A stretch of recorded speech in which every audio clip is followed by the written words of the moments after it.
Good morning, dear friends.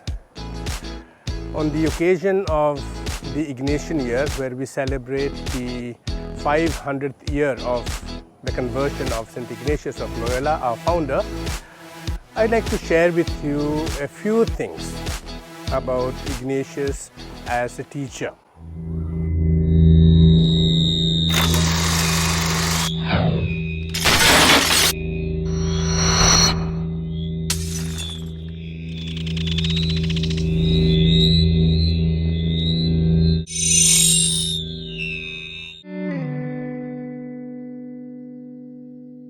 We know the Jesuits are involved in the field of education all over the world, right from the primary education to secondary to the university education. And therefore, it will be a nice occasion for us to acquaint ourselves with the charism, the characteristic features of Jesuit education. The first thing that I can think of about Ignatius as a teacher is the effect he had on St. Francis Xavier. History tells us that St. Francis Xavier was a very wealthy man from a noble family, but there was something which Ignatius did to him which changed his life, and ultimately he decided to follow Ignatius. That one thing is a repetition. Ignatius kept on repeating to him the famous sentence from the Bible, "What does it profit a man if he gains the whole world but loses his life?" This sentence he repeated over and over again to Francis Xavier, and eventually Francis Xavier was a transformed man. Ultimately, Francis Xavier on his own decided to be part of the team, and he became one of the most influential companions to St. Ignatius of Loyola.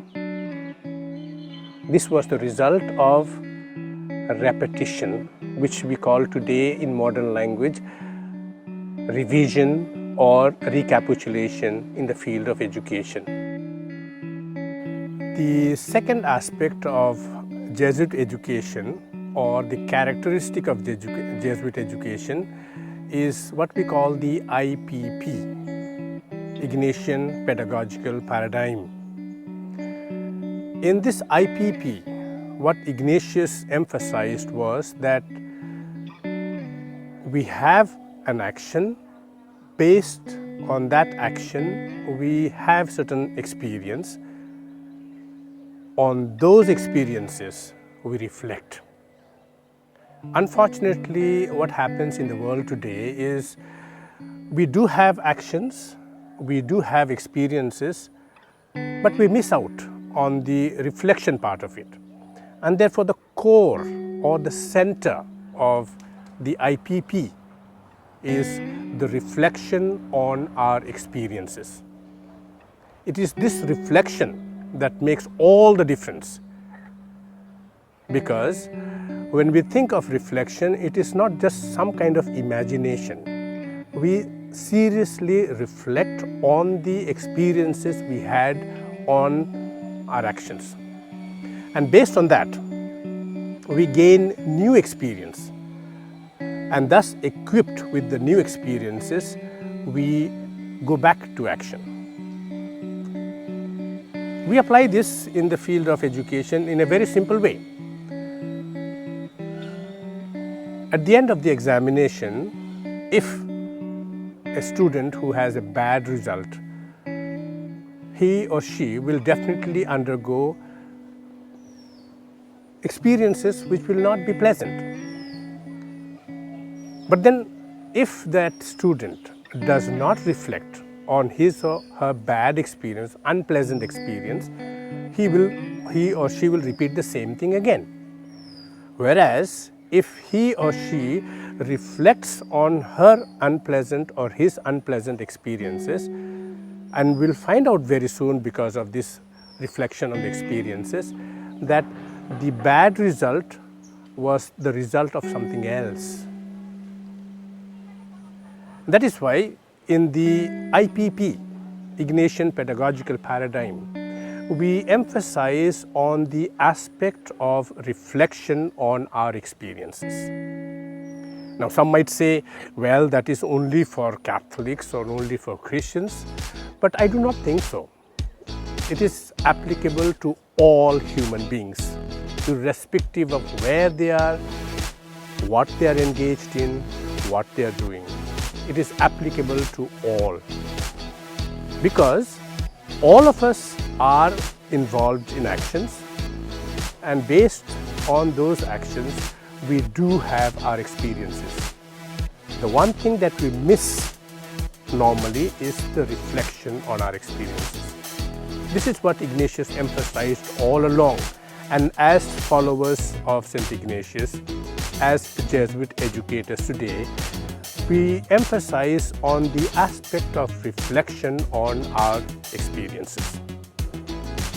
This can also be said in another language, like the great philosopher, the thinker Mahatma Gandhi often said when he talked about education, that education is the development, all-round development of the man, body, mind and spirit.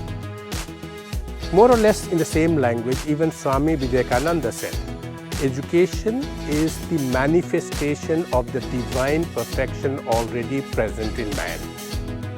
How do we recognize that divine perfection, or how does that divine perfection manifest itself unless one does not reflect on the experience? Only by reflection on our experiences can we bring out the best that we have within, the potentials that we have within, the divine perfection that we have within. In the context of what we are today now, in the lockdown situation, I'm sure most of us are almost confined to the four walls of our homes.